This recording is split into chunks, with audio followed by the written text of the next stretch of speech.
طہارت اس کی دو اقسام ہیں، ایک ہے طہارت صغریٰ اور ایک ہے طہارت کبریٰ۔ طہارت کبریٰ کہتے ہیں بڑی طہارت کو۔ اب طہارت کبریٰ میں غسل ہے اور طہارت صغریٰ میں وضو ہے۔ انسان کو عبادت کرنے کے لیے وضو کا ہونا یہ ضروری ہے۔ اب مثال کے طور پر ایک شخص اس نے اگر وضو سے پہلے غسل کیا، اب غسل اس نے اسلام کے طریقے کے مطابق کیا، اس کے بعد وہ عبادت کرے تو اللہ اس کی عبادت کو قبول فرما لے گا۔ ہمارے معاشرے میں ہماری کچھ کمزوریاں ہیں، کچھ ترجیحات ہیں کہ یہ جو بنیادی مسائل ہیں اکثر ایسا ہوتا ہے یا تو ہم ان کو سیریس نہیں سمجھتے یا ہم ان کو سیکھنے کی کوشش نہیں کرتے۔ بعض اوقات ایسا ہوتا ہے مسئلے کا پتہ ہے لیکن ہمیں عمل کرنے کی توفیق نہیں ہوتی، تو اس لیے یہ بنیادی جو چیزیں غسل اور وضو، میں نے پہلے بھی کئی مرتبہ اس چیز کو عرض کیا ہے، تو میں نے سمجھا اس دفعہ پھر کہ جن احباب کو اس کا پتہ ہے انہیں یاد دہانی ہو جائے گی، اور جنہیں نہیں پتہ انہیں کم از کم جو بنیادی چیز ہے اسلام کی غسل اور وضو، اس کے طریقہ کار کا پتہ چل جائے گا۔ غسل کرتے وقت اس کا جو مستحب طریقہ ہے کہ سب سے پہلے جب آپ نے غسل کرنا ہے، جس جگہ پر نجاست لگی ہے اس جگہ کو دھونا ہے۔ استنجا آپ نے کر لیا، اب آپ کو پتہ ہے کہ جسم پر نجاست لگی ہے تو سب سے پہلے آپ نے نجاست والی جگہ کو دھونا ہے۔ پھر یہ بعض اوقات چونکہ شرع میں شرم نہیں، یہ مسائل ایک وقت تھا منبر و محراب درس و تدریس میں بیان ہوتے تھے، اور وہاں پر یہ مسائل بیان ہوئے، اللہ کے محبوب علیہ السلام نے بیان فرمائے، اس کی برکت سے آج ہم تک یہ مسائل پہنچے ہیں۔ بعض اوقات جب انسان کا جسم ناپاک ہوتا ہے، اب وہ نجاست اس کے جسم کے اوپر لگ جاتی ہے، انسان نے ایسا کیا، پانی ڈالا، اس نے کہا میں پاک ہو گیا ہوں، حالانکہ نجاست اس کے جسم پر لگی ہے۔ پہلے اس کے لیے ضروری ہے کہ جسم سے نجاست کو صاف کرے، اس کے بعد پھر وہ غسل شروع کرے۔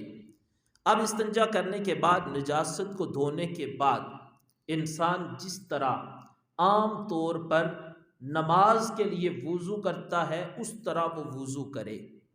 ہمارے معاشرے میں یہ ایک سوال ہوتا ہے نا جی میں نے غسل کیا تو اب کیا غسل کے بعد نماز پڑھ سکتا ہوں؟ وضو نہیں کیا، غسل کیا ہے تو اب کیا اس کے بعد نماز پڑھ سکتا ہوں؟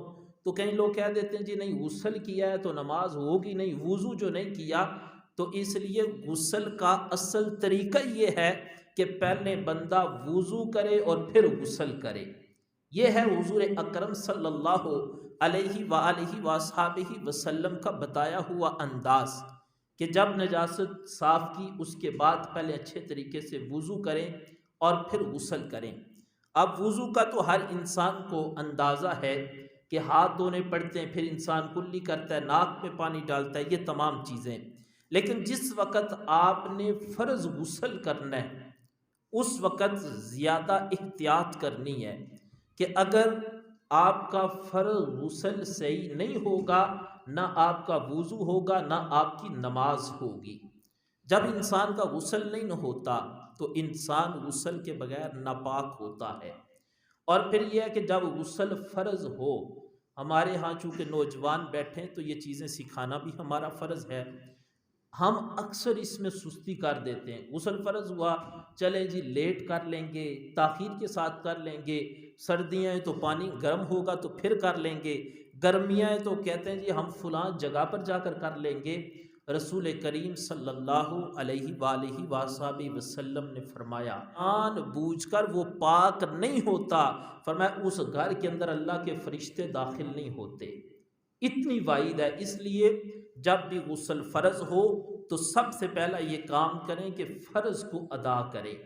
پھر اب جب غسل کیا تو بڑی باریکی کے ساتھ انسان نے غسل کر لیا سارا شریعت کے مطابق، بعض اوقات گھر میں جو غسل کرنے کی جگہ ہوتی ہے، غسل خانہ ہوتا ہے، اس میں پانی جمع ہو جاتا ہے، یعنی پانی باہر نکلنے کی کوئی جگہ نہیں ہوتی، یا بعض اوقات پانی وہاں پر جمع ہو جاتا ہے۔ اب انسان نے جی غسل کیا، سنت طریقے کے مطابق فرائض کو ادا کیا، لیکن جس جگہ پر کھڑے ہو کر غسل کیا ہے پانی وہاں پر جمع ہو گیا، جسم ناپاک تھا، ناپاک جسم کے ساتھ جو پانی لگا وہ بھی ناپاک ہو گیا۔ آپ وہاں پر کھڑے ہو، جوتے پہنے، آپ کے پاؤں پانی میں، جوتے بھی ناپاک ہیں، وہاں پر جو پانی میں آپ کے پاؤں ہیں وہ بھی ناپاک ہیں۔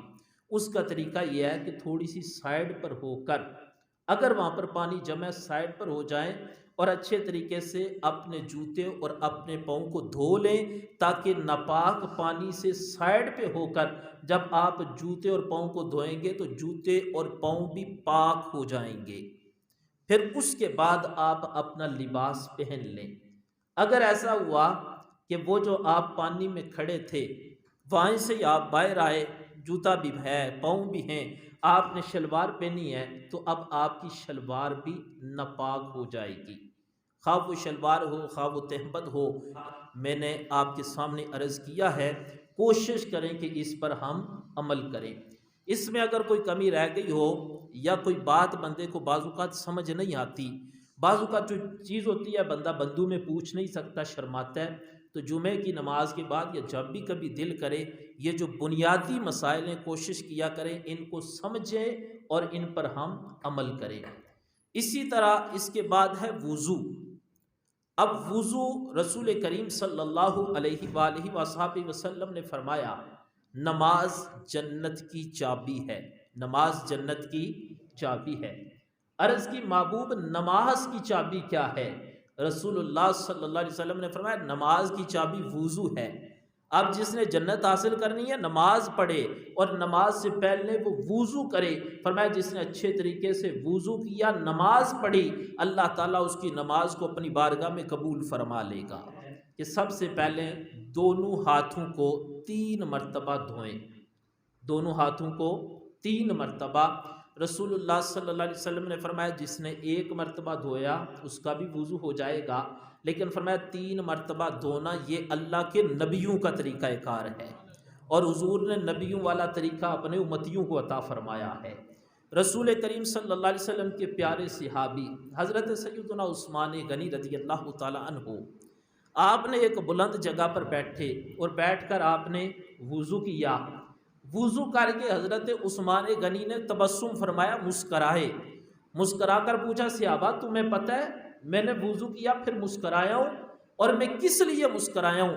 پھر آپ نے اس کی وجہ بیان فرمائی، فرمایا ایک دن میں نے آمنہ کے لال کو دیکھا، اللہ کے رسول علیہ السلام اسی جگہ پر بیٹھے، حضور نے وضو کیا اور وضو کر کے اللہ کے رسول علیہ السلام نے تبسم فرمایا تھا۔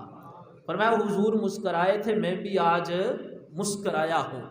پھر کہتے ہیں حضور نے یہ سوال کیا تھا صحابہ تمہیں پتہ ہے میں کیوں مسکرایا ہوں؟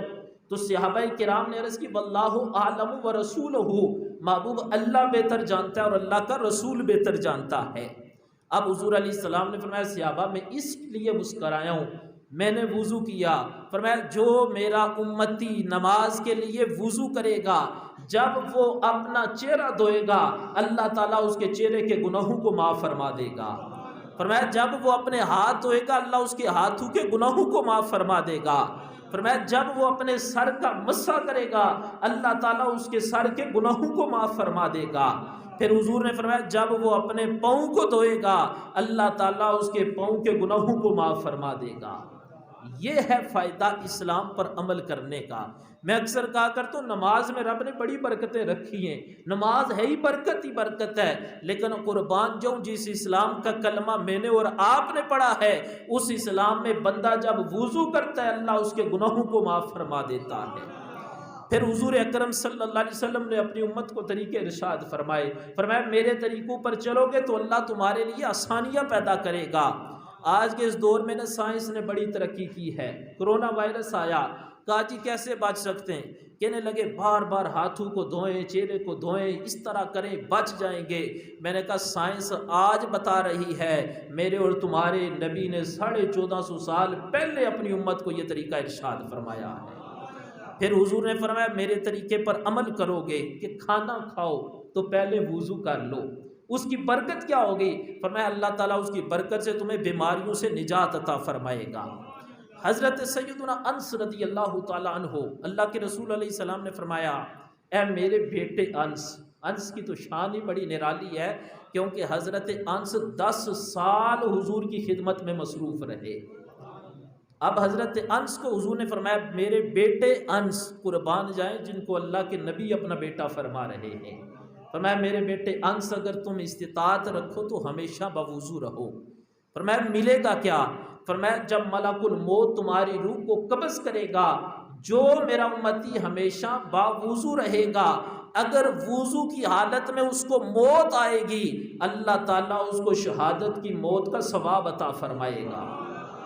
اب یہ برکتیں اگر ہم وضو میں رہیں، کوشش کریں کہ وضو میں رہیں، پھر وضو پر وضو کر لیں۔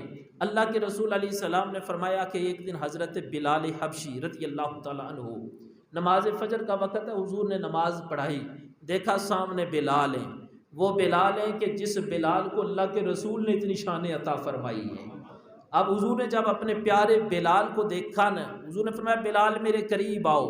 حضرت بلال میرے نبی کے قریب گئے، فرمایا بلال یہ تو بتاؤ عمل کون سا کرتے ہو؟ عرض کی حضور آپ پر قربان جاؤں، جو آپ نے بتایا وہی کرتا ہوں۔ میرے نبی نے فرمایا بلال میں نے آج رات کو دیکھا ہے جنت میں تم میرے آگے آگے چل رہے ہو، اور میں نے اپنے سے پہلے تمہارے قدموں کی آواز کو سنا ہے، بلال کون سا عمل کرتے ہو؟ حضرت بلال عرض کرنے لگے محبوب جب اذان پڑھتا ہوں، اذان پڑھ کر 2 نفرتا ہوں، اور محبوب جب وضو کرتا ہوں ایک وضو ٹوٹنے لگتا ہے دوبارہ پھر وضو کر لیتا ہوں۔ اللہ کے محبوب نے فرمایا اس کی برکت سے اللہ نے تمہیں یہ شان عطا فرمائی ہے۔ معزز سامعین و ناظرین، اس لیے کوشش کریں کہ باوضو رہیں۔ اور ایک جو معدے کی بیماری ہے، یہ سائنس بھی اس چیز کو تسلیم کرتی ہے کہ جس بندے کو بہت زیادہ معدے کی بیماری ہو، جب وہ ہمیشہ باوضو رہنے کی عادت بنائے، فرمایا اللہ تعالیٰ اس کو اس بیماری سے نجات عطا فرما دیتا ہے۔ اور اب چونکہ وقت اتنا نہیں، میں بہت سی ایسی مثالیں جو میں عرض کر سکتا ہوں، اور بہت سی ایسی احادیث ہیں بالخصوص وضو کے بارے میں جو اللہ کے رسول علیہ السلام نے اپنی امت کو عطا فرمائی، کہ حضور علیہ السلام نے فرمایا جو میرا امتی ہمیشہ باوضو رہتا ہے، ایک وضو کے بعد دوسرا وضو، فرمایا اللہ تعالیٰ اس کو باوضو رہنے پر بھی اپنی عبادت کا ثواب عطا فرماتا ہے۔ تو اس لیے ایک تو کوشش کریں کہ ہم نمازی بنیں، ایک تو کوشش کریں ہم نمازی بنیں، اور دوسری یہ کوشش کریں کہ ہم ہر وقت باوضو رہیں۔ جب بندہ باوضو رہتا ہے اس کی ایک برکت یہ بھی ہے، بندہ گناہوں سے بچ کر رہتا ہے۔ ایک شخص نے سوال کیا کہ رزق میں برکت نہیں ہے، فرمایا ہمیشہ باوضو رہو، اس کی برکت سے اللہ تعالیٰ رزق میں بھی برکت عطا فرمائے گا۔ اب یعنی برکتیں ہی برکتیں باوضو رہنے کی۔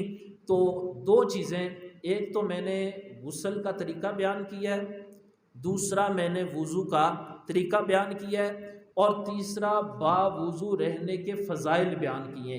تو یہ سارے حضرات کوشش کریں چیزوں پر عمل کریں۔ اس کے باوجود بھی اگر غسل کا جو طریقہ میں نے بتایا ہے، وضو کا طریقہ، کسی بندے کو کسی بات کی سمجھ نہ آئی ہو تو وہ جمعے کی نماز کے بعد یہ ضروری مسائل سمجھ سکتے ہیں۔ اللہ تعالیٰ سب کو عمل کی توفیق عطا فرمائے۔ وما علینا الا البلاغ۔